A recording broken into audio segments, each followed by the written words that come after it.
복되고 거룩한 주일, 주님에 나온 모든 한 사람 한 사람, 모든 심령에 주님의 은혜와 주님의 은총이 가득하시기를 예수님의 이름으로 축원합니다. 예, 우리 서로 잘 오셨습니다 라고 인사합니다. 잘 오셨습니다. 네. 오늘 하나님의 말씀은 사도행전 16장 16절에서 18절 말씀을 근거로 해서 예수 이름으로 명하노니 라는 제목으로 함께 은혜를 나누겠습니다. 우리가 많은 이름이 있습니다. 우리 사람, 저부터도 제 이름이 있습니다. 목사님도 목사님 이름이 있습니다.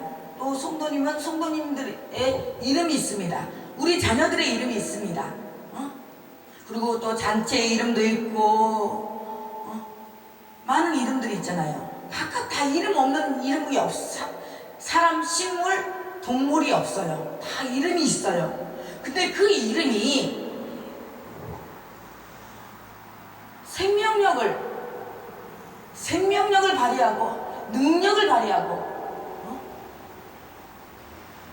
생명을 살리는 그런 이름. 나는 어떤 이름인가? 우리는 그 이름을 어떤 이름? 그 이름을 우리는 누구라고 말할 수 있는지 우리는 분명히 알아야 합니다. 오늘 사도행전 16장 16절에서 18절 말씀을 보는데 여기 본문 내용을 보니까 바울과 실라가 당한 고난은 도리어 간수와 그 가족을 구원하는 결과를 나왔어요. 그래서 고난이 내게 유익이라고 말씀하셨습니다. 근데 여기 보면은 바울과 실라가 감옥에 갇히는 내용이 나옵니다. 근데 어떻게 해서 갇히는지, 근데 그 갇힘으로 끝나는 것이 아니라 그 갇힘으로 말미암아 그 가족이 간수와 그 가족을 구원하는 그런 놀라운 역사가 일어났어요. 그래서 우리는 때로는 안 되는 것 같지만 나중에 보면은 결과가 좋게 되는 일이 있어요. 그래서 우리는 끝까지 가봐야 돼. 중간에 조금 보고, 우리가 정말 조금 보고, 우리는 사람들은 조금 이상한 거 보고 그거 갖고 미주알, 고주알, 갑타부타 말들이 많아요. 판단들이 많아요. 생각들이 많아요. 근데 우리 끝까지 가봐야 되더라고요. 저도 그랬거든요. 그 많은 사건 중에서 한 가지에 조그만 거 하나 조금 내 눈에 거슬리고 나와 내 생각과 내 잣대, 내 판단에 어긋나면은 여지없이 그 사람을 판단하고 정지하고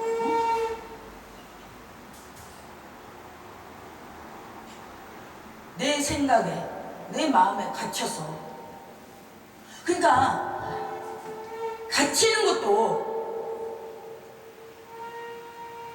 살리는 것으로 갇히면은 상대방을 살릴 수가 있는데 영적인 것으로 갇혀져 있지 않고 육적인 것으로 갇혀져 버리면은 나도 죽고 남도 죽이고 상대방까지 거기다가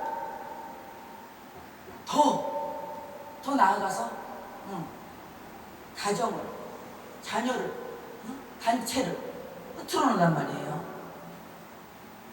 그래서 여기서 볼 때 바울과 실라가 갇히는 이제 내용인데, 우리가 이 전도를 잘 하려면은 하나님에 대해서도 세상에 대해서도 우리가 알아야 돼요.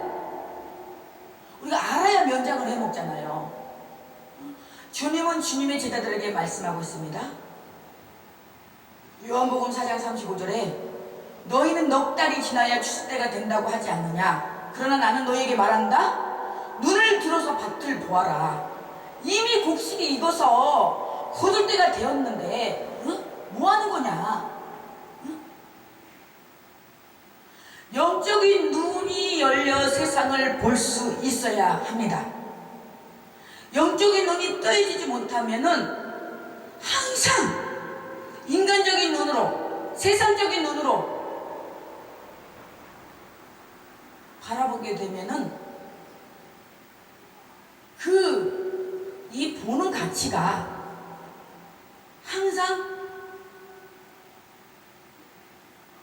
모 눈에는 뭐만 보인다고 세상적인 것밖에 보일 수밖에 없어요. 육적인 것밖에, 혼적인 것밖에. 근데 우리는 영적으로 봐야 된다고. 영적으로.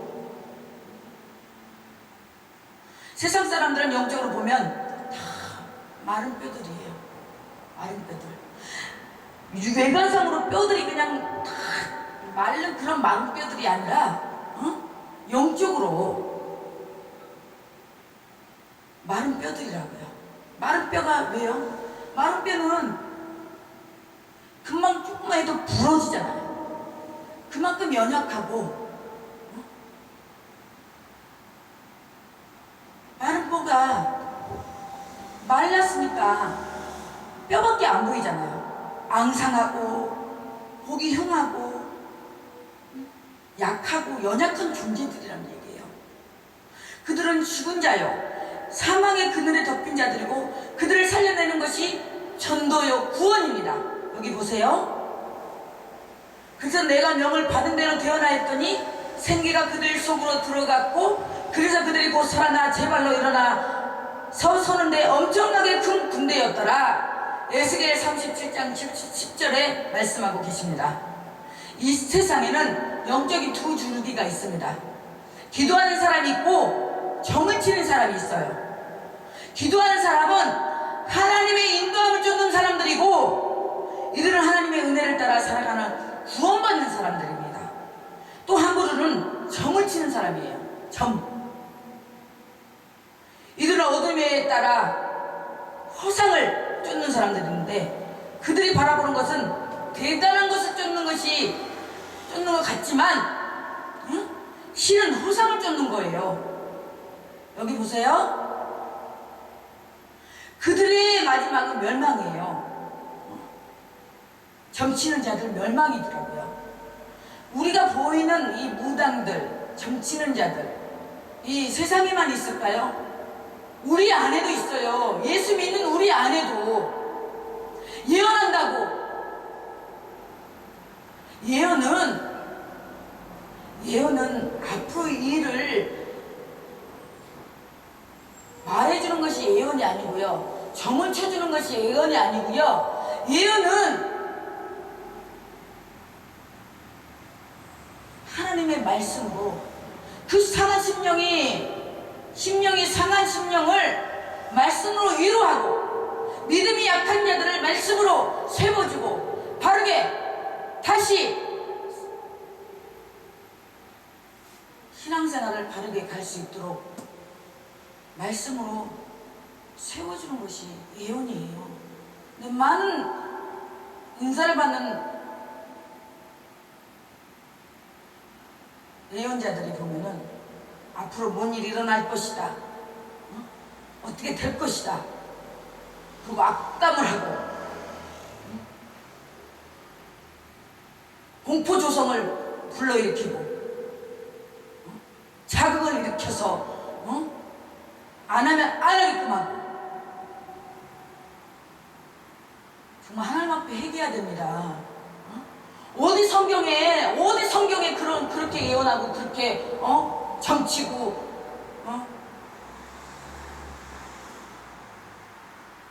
어디 있습니까?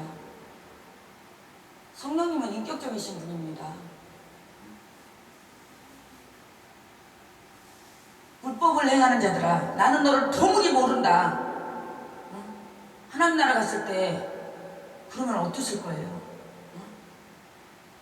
여태 자기가 힘쓰고 애쓰고 해왔던 일들이 정말 하나님 앞에 지금껏 내가 한 일이 주를 위한 일이은가, 정말 돌아보는 시간이 돼야 돼요. 내가 한 일이, 내가 해온 일이, 내가 해온 사역이 정말 주님이 기뻐하시는 일이고 주님이 원하는 사역이다. 사명자는, 소명자는 내가 원하는 길을 가는 게 아니라, 내가 하고 싶은 것이 하는 게 아니라 하나님이 원하는 길을 가고 하나님이 하고 싶은, 하나님이 기뻐하시는 일을 하는 것이 사명자고 소명자인 줄로 믿습니다. 저도 그랬어요. 전에는 내 도취에 빠져서, 내 기분에 빠져서. 정말 우리가 하나님의 말씀을 전해도 두렵고 떨림으로 전해야 됩니다. 하나님의 말씀이 정말 이 본문 안에서, 하나님의 이 본문에서 어떤 말씀을 선포하시고자 하고, 우리는 목회자랑 대언자예요. 그렇기 때문에 주먹구구식으로 이리 갔다 저리 갔다, 그것이 아니고 내가 알고 있는 지식을 전하는 것이 아니고, 이 본문에서 정말 하나님께서 우리들에게 무엇을, 어떤 메시지를 전하시고자 하는 것들을 분명히 하나님께 받아서 그것을 제대로 전해야 돼요. 내 지식을 전하는 게 아니라, 내가 전하고 싶은 것을 전하는 것이 아니라. 찬양도 마찬가지예요. 찬양도 찬양하는 시간은 정말 하나님께, 하나님을 경배하고 높여드리는 찬양 시간이 돼야 돼요. 근데 누가 있으니까, 누가 와서 반가워서 사람을 기쁘게 하라, 하나님을 기쁘게 하라. 사람을 기쁘게 하면 하나님의 종이 아니라고 말씀했습니다. 우리는 하나님을 기쁘게 하는 하나님의 백성들이 되기를 예수님의 이름으로 축원드립니다. 할렐루야, 할렐루야. 빌립보서 3장 19절에 보면은 그들의 마지막은 멸망입니다. 그들은 배가 자기네의 하나님으로 삼고, 배를 자기네의 하나님으로 삼고, 자기네의 수치를 영광으로 삼고 땅의 것만을 생각합니다. 이 점치는 자들의 결말은, 점치는 자들의 그 특성은 배를 자기 하나님으로 살아요. 배,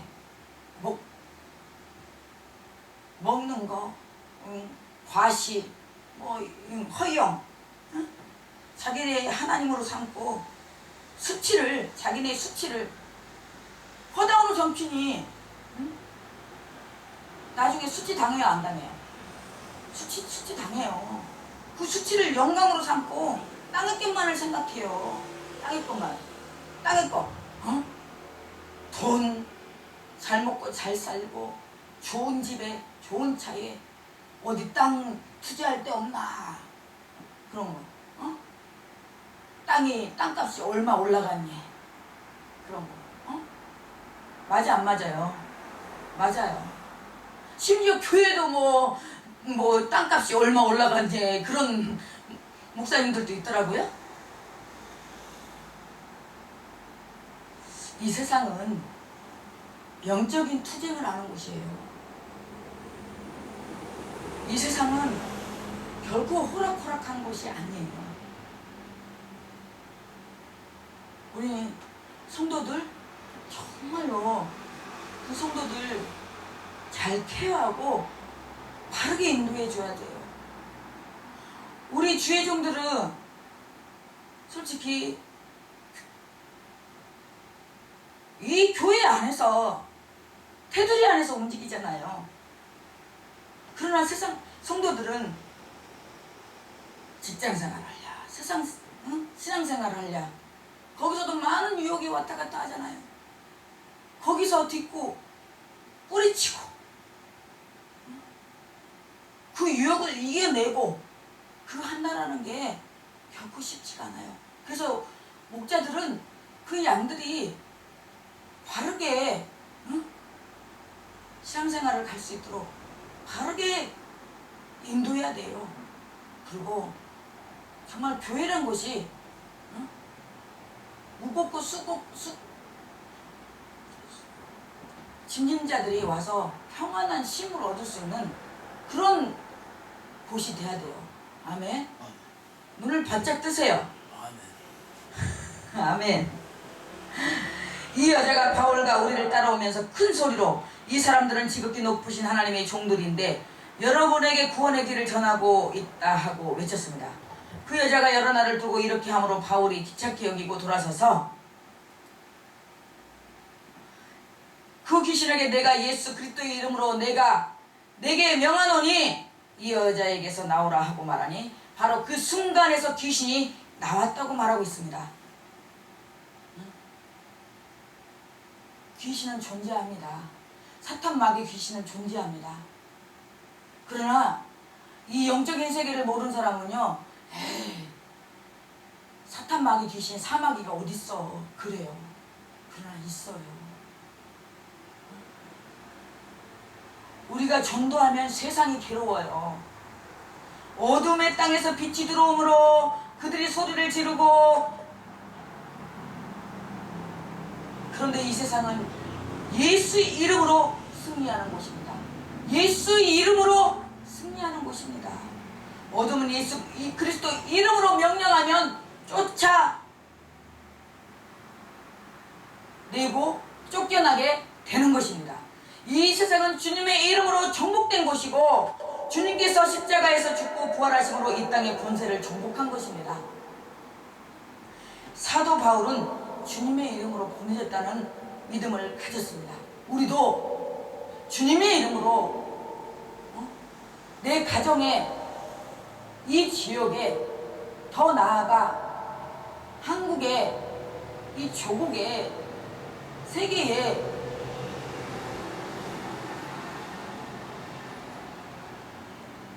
보내졌다는 믿음을 가져야 돼요. 보내졌다는 믿음을 갖고 있어야 돼요. 보내졌다는 소명의식을 확실하게 갖고 있어야 돼요. 그렇지 않으면 흔들려요. 그렇지 않으면 여기서 뭐 하면 쏠깃, 저기서 뭐 하면 쏠깃. 그는 아시아로 가려 했으나 성령이 막아서 빌립보 지역으로 가게 됐어요. 분명 주님의 인도하심으로 온 것인데 귀신 들린 여인이 바로 바울을 괴롭힙니다. 어둠의 역사이죠. 그러므로 예수의 이름으로 귀신을 쫓아낼 수 있는 믿음을 가져야 합니다.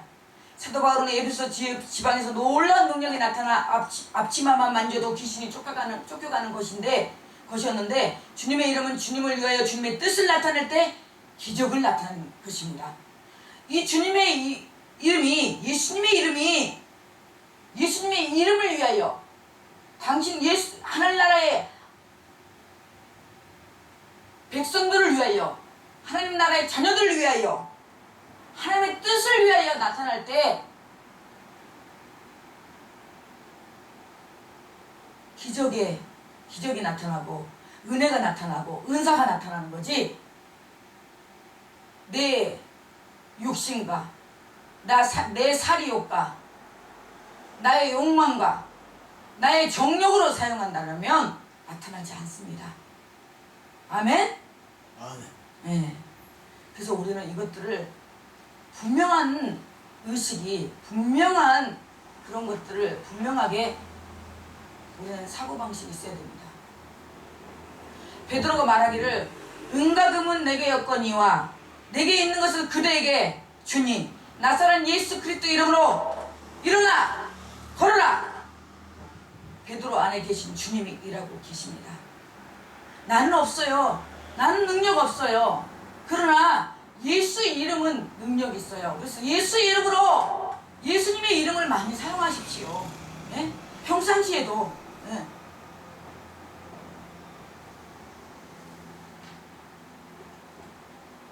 베드로는 예수의 이름으로 병을 고쳤고 사도 바울은 주님이 자신을 통해 일하심을 믿기에 세상의 어둠을 물리치고 귀신 들린 여인을 구원하고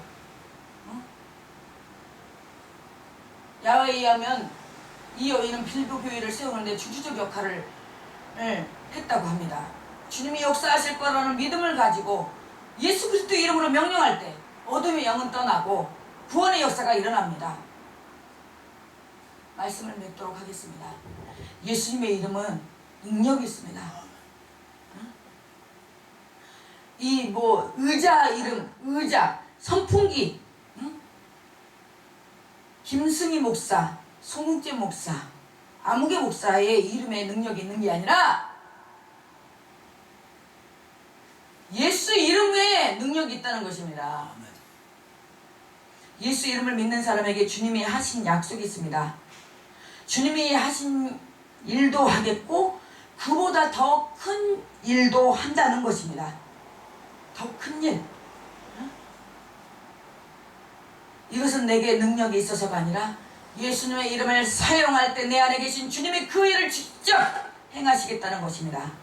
아는 것과 믿는 것은 다른 것입니다. 아는 것은 지식이에요.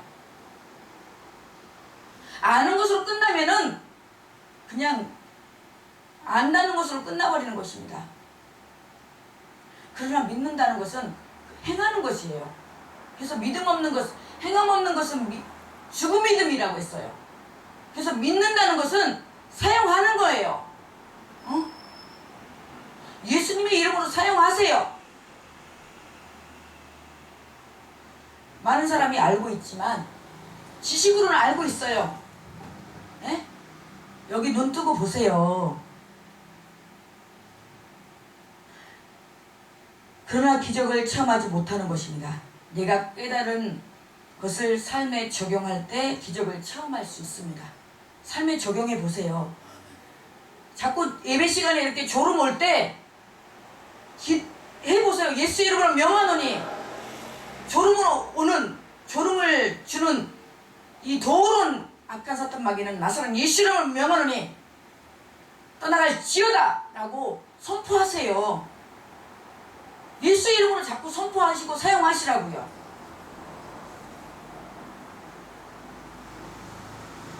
기적을 체험하는 사람은 날마다 주님과의 비밀이 쌓이는 것입니다. 그 비밀을 알 자가 없도다. 나만이 아는 거예요. 주님과의 나만의 그 비밀, 그 은혜는요, 그 말로 표현할 수 없고요. 자다가도 웃음이 나고요. 그 기쁨. 우리의 일상은 모두 기적이에요. 사는 게 기적이에요. 살아 숨쉬고 있는 게 기적이라고요.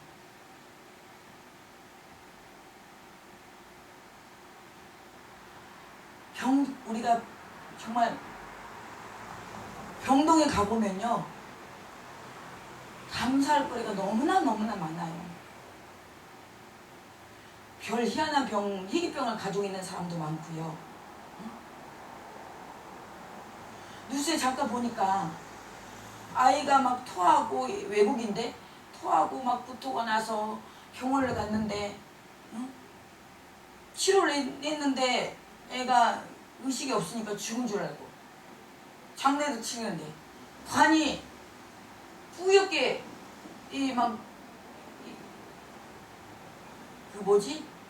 뿌옇게 뭐라 그러나 그게 끼고 그러니 근데 할머니가 봐도 눈동자가 움직였다는 거야.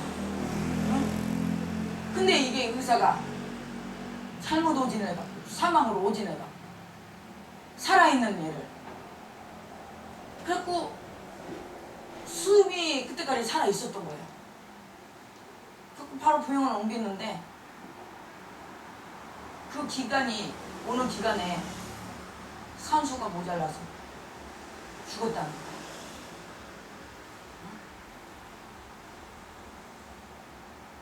그 연예인 누구도 세상에 출산 20일 앞두고 뱃속에서 애가 죽는 그런 일도 사건도 있고 별일이 다 있잖아요. 그런 걸 보면서 참 사는 게 기적이다. 그런 걸 많이 봐요. 많이 느껴요.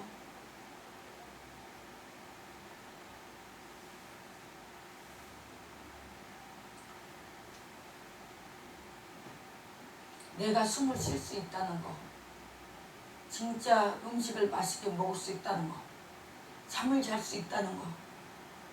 평범한 일들이, 이 평범함이 평범한 것 같아도 이 평범함이 기적이에요. 이 사람들은 이 평범함을, 많은 사람, 세상 사람들은 지루해하고 식상해하고 허무해하고 그런단 말이에요. 그러나 이 평범한 일들이 바로 기적이에요. 내가 평범하게 할 수 있는 일을 어떤 사람은 숨을 쉴 수 없어 산소호흡기를 사용하고, 어떤 사람은 미각의 이런 맛을 모르는 사람이 있고, 불면증으로 잠을 못 자는 사람이 있고, 너무나 평범한 일들을 우리는 쉽게 하고 있습니다. 어떤 이런 일상의 소소한 삶에 감사할 때 우리 삶은 감사가 넘치게 될 것입니다. 모든 감사 중 가장 큰 감사는 온 우주인 감사, 온 우주의 주인이신 주님이 나의 주인으로 오신 것입니다. 나의 인생의 주인은 주님이시에요. 나의 인생의 주인은요, 내 인생의 주인은 예수 그리스도예요. 나의 가는 길을 오직 그가 아시다니, 나를 단련하신 후에는 그가 나를 숨같이 버리라고 말씀하셨습니다. 나의 가는 길은 오직 주님만이 아셔요. 내가 할 수가 없어요. 내가 이렇게 가야지, 간다고 해서 내가 이렇게, 나 여기로 가야지 해서 내가 가는 것이 아니라, 내가 여기 가고 싶어도 주님이 이쪽으로 가라 그러면 가야 돼요. 사도 바울도 아시아로 가려고 했는데 성령님께서 막아서 빌립보 지역으로 가게 되었다고 했잖아요. 성령님께서 막으면 할 수 없어요. 그래서 우리는 성령님의 인도함을 받아야 돼요. 근데 그 성령님의 그 막으심이, 그 어떤 우리들을 잘못되게 하는 막으심이 아니라, 그 막으심 속에는 하나님의 놀라우신 계획과 우리를 더 업그레이드 시키고 우리를 더 신앙 성숙 발전하게 하는 하나님의 놀라우신 계획하심이 있다는 거예요. 그걸 정말 우리는 잘 분별해야 돼요. 설사 내가 가는 이 길이, 내가 선택한 것이 설사 여차저차 오류가 났다 할지언정 그 또한 하나님의 섭리와 계획 속에 있음을 믿어 의심치 마시길 바랍니다. 저도 많은 삶을 살아오진 않았습니다. 저도 이 삶을 살아오면서 무언들 안 겪어보고 무엇인들 안 해봤겠습니까? 그러나 때로는 상식에 어긋나고 내 지식과 생각에 너무나 어긋난 영적인 세계도 저는 체험을 해봤어요. 그러나 지금 생각해보니까 그런 것들이 있구나. 영적인 부분에 있어서 이런 것이 이거였구나. 감지가 와요. 지금 내가 더 후회된 게, 왜 성령께서 주신 그 감동을 순종하지 않고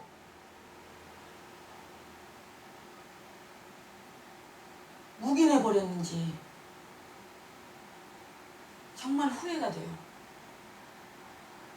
지금 내가 하는 그 목사님도 전 진작에 알고 있었고 진작에 마음에 감동이 왔음에도 불구하고 그때는 오히려 그때 이상하게 봤어요. 저는 좀 내키지가 않았어요. 근데 내가 그만큼 연단을 받고 그만큼 고통을 당하고 그만큼 영적인 세계를 터득한 다음에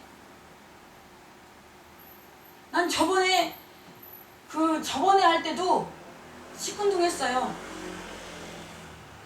나도 다 했어. 해왔어. 근데 가서 들어보고 겪어보니까 아니더라는 얘기예요. 그래서 내가 알고 있는 지식이, 내가 알고 있는 그런 모든 경험들이 다가 아니라는 걸 알았어요. 때로는 내가 알고 있는 경험이, 내가 알고 있는 지식이, 내가 알고 있는 모든 그 사고와 판단들이 아닐 수도 있고 그르칠 수도 있고, 그래서 우리는 늘 겸손할 수밖에 없어요. 조금 뭐 잘 나간다고 고개 뻣뻣해질 필요도 없고요. 조금 멈춤한다고, 주춤한다고 의기소침해 할 필요도 없고요. 그냥 있는 그대로 그냥 한 발자국 주님과 함께 스텝 바이 스텝 간다라면, 하나님께서는 어느 경지에 가면 우리를 어느 경지에 올려놔요. 그때까지 내가 먼저 하나님보다 앞서갈 필요도 없고 앞서갈 이유도 없고요. 그렇더라고요.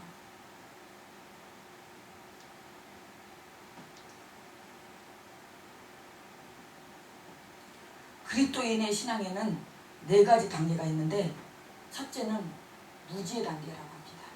무지의 단계.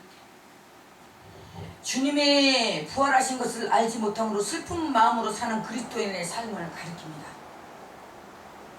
우리가 슬퍼할 일이 없어요. 우리의 삶이 고단하고 우리의 삶이 막막하고 우리의 삶이 문제투성이고 우리의 삶이 가는 길이 막막하고 가는 길이 온통 어두울지라도 슬퍼할 이유가 없어요. 왜? 부활하신 주님이 있잖아요.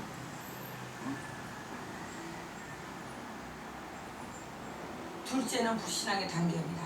살아계신 주님이 우리를 대신하여 모든 일을 행하신다는 것을 믿지 못함으로 말미암아 안식을 누리지 못하고 살아요. 내 모든 짐을 나 홀로 지고 견디다 못해 쓰러지고, 이 모든 짐을 그냥 나 혼자 다 짊어지고 그냥 맡기세요. 주님께 맡기세요.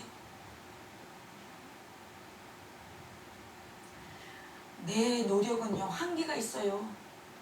내가 할 수 있는 건요, 우리가 할 수 있는 게 뭐가 있어요?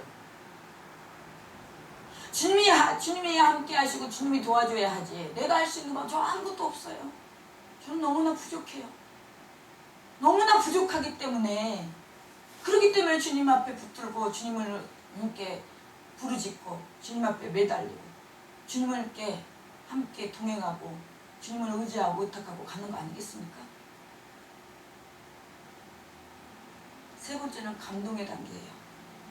부활의 주님을 만나 성경이 깨달아지며 마음이 뜨거워지는 체험적인 신앙의 단계. 우리는 이 감동을 너무나 묵인해요. 그만큼 비폐해지고 쇠퇴해지고 무감각해졌다는 거예요. 그 무감각이 어디서 온 거냐? 세상 풍파에 찌들고 물들어져서 하나님의 음성인지 성령의 감동인지 사람의 소리인지 하나님의 소리인지 분간 구별을 못하는 거예요.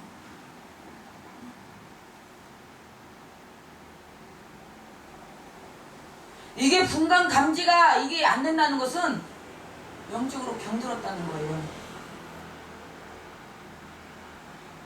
특히 목회자가 그렇다면은 심각한 거예요.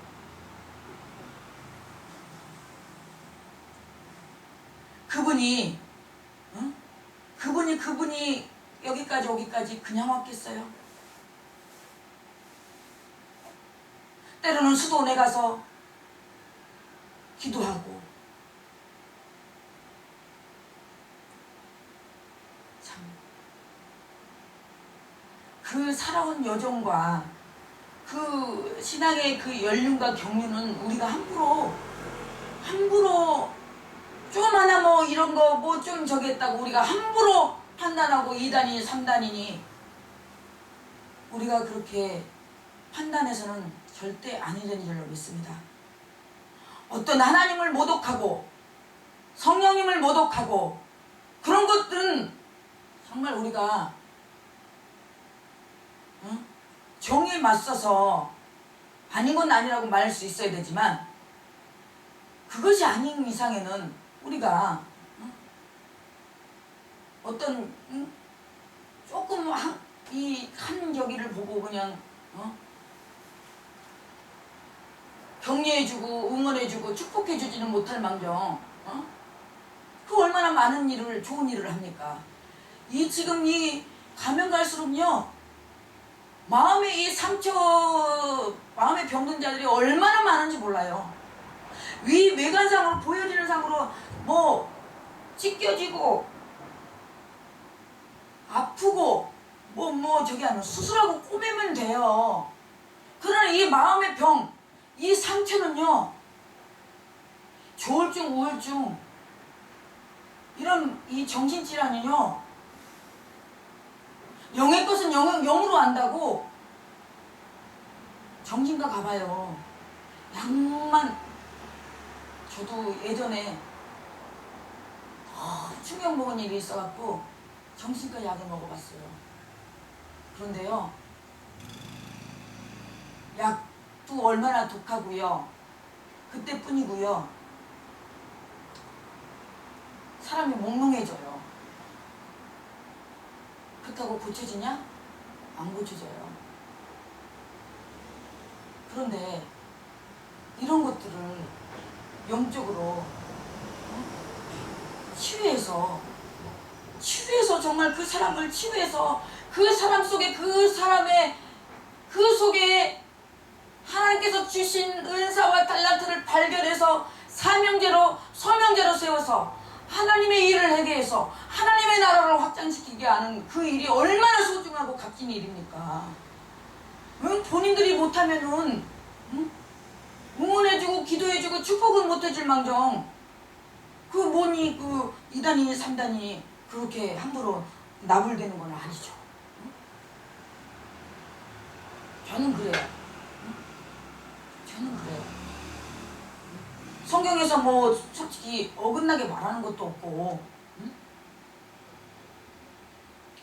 우리가 그 또한 그래요. 우리 목회자들은 보이지 않는 그 시기 질투 보이지 않고 눈으로 똑바로 확인도 안 하고 추론으로 우리 생각으로 함부로 그럴 것이다 저럴 것이다 그러면서 그 사람 판단하고 정죄하는 거 그것도 정말 크나큰 죄악이에요. 그거 정말 조심해야 돼요. 근데 많은 목회자들이 저도 예전에 그랬어요. 근데 거기 올무에 거기 덫에 많이 걸려 있어요. 많이 걸려 있더라고요. 그 보이지 않는 시기 질투, 보이지 않는 자기만이 최고라는 그 우월감, 그거 보셔야 됩니다.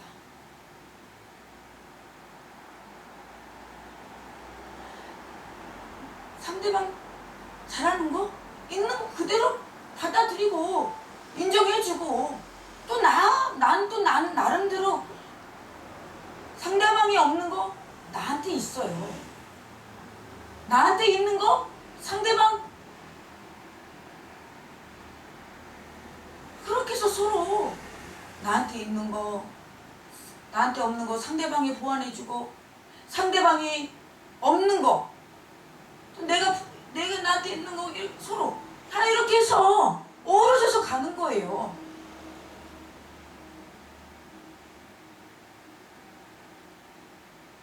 그래서 우리가 네 번째는 만족의 단계입니다. 그리스도인의 삶의 마지막 단계를 주님의 임재를 통해서 주님의 자기 계시를 체험하는 삶입니다. 만족의 단계에서 예수 이름으로 안식할 수 있는 우리 모두가 되어지기를 예수님 이름으로 축원드립니다. 그리고 정말로 삶 속에서 그 고귀한 이름 예수 이름 예수님의 이름을 많이 사용하는 예수님의 그 이름으로 더러운 악한 귀신들 사단들을 많이 결박하는 저와 여러분들이 되시기를 예수님의 이름으로 축원합니다. 축원합니다. 아멘. 사랑과 은혜가 풍성